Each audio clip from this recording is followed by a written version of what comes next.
Hey.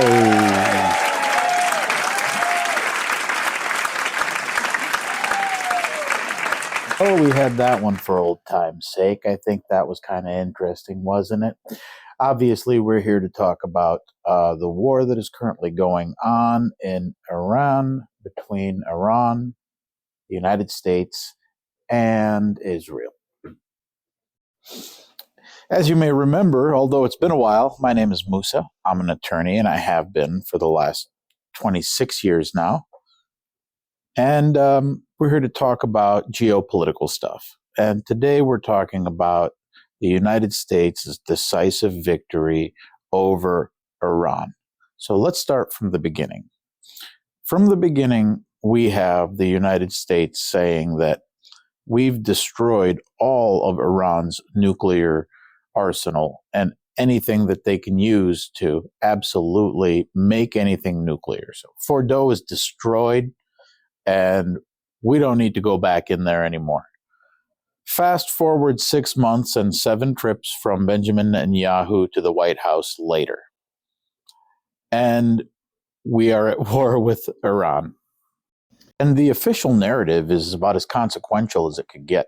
The official narrative is that our ally was going to strike them. So Israel was going to strike Iran.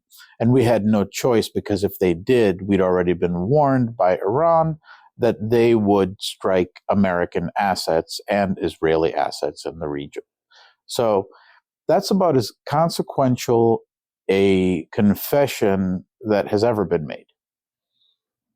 So let's talk about this war and the feasibility.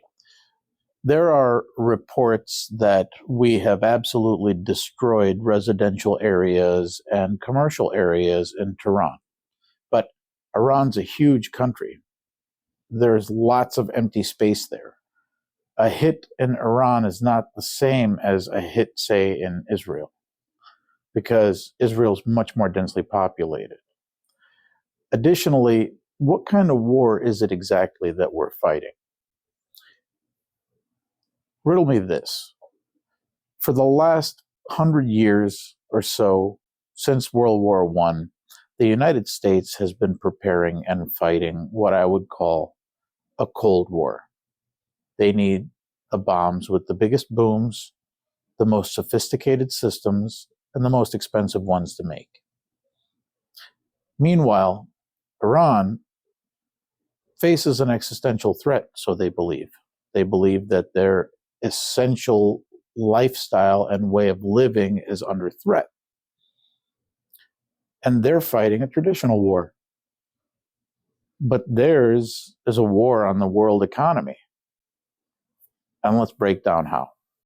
Despite what the president and other people are saying, this is not going to be a short war. This is going to be a matter of attrition, and it's going to go on for a long time. Iran is fighting a war against the global economy. How are they doing this? They are forcing the United States to use $1.5 million interceptors to drop $20,000 drones out of the air. It's not feasible. These drones are made quickly. They're made easily, and they pack quite a punch. They also fly lower than radar can detect, and they're small. They're also firing these ballistic missiles that they apparently have stockpiles of. These cost a fraction of what the missiles that the United States and Israel are launching, but apparently they're doing equal amounts of damage. There is record so far from worldwide media sources that there have been 5 aircraft that have been dropped out of the sky by Iran. Now, that's shocking because they've never done something like that before. These aircraft don't get knocked out of the sky. There's additional information that the Abraham Lincoln was out of commission, is now in repairs as a result of ballistic missile strikes. And additionally, there's information that all of the U.S. assets are under attack. So what does that mean? That means Saudi, Qatar, Kuwait, Bahrain, And all the bases that we have there are under attack and essentially out of commission. The aircraft cannot land there. The aircraft cannot go there. They're not there anymore. You also have a situation where the United States and Israel are firing at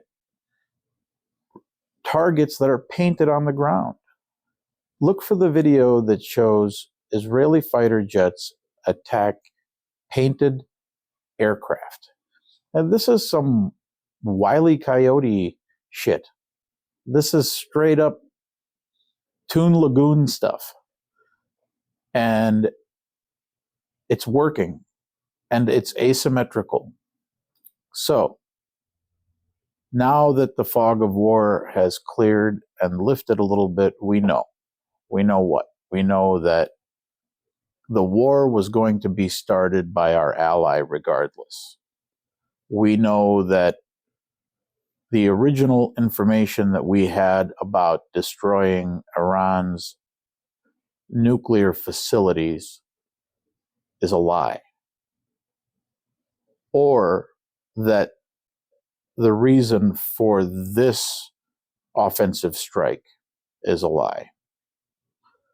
And we know that the United States and Israel are spending munitions and money like crazy against an enemy that is firing essentially things that cost about the same as bottle rockets.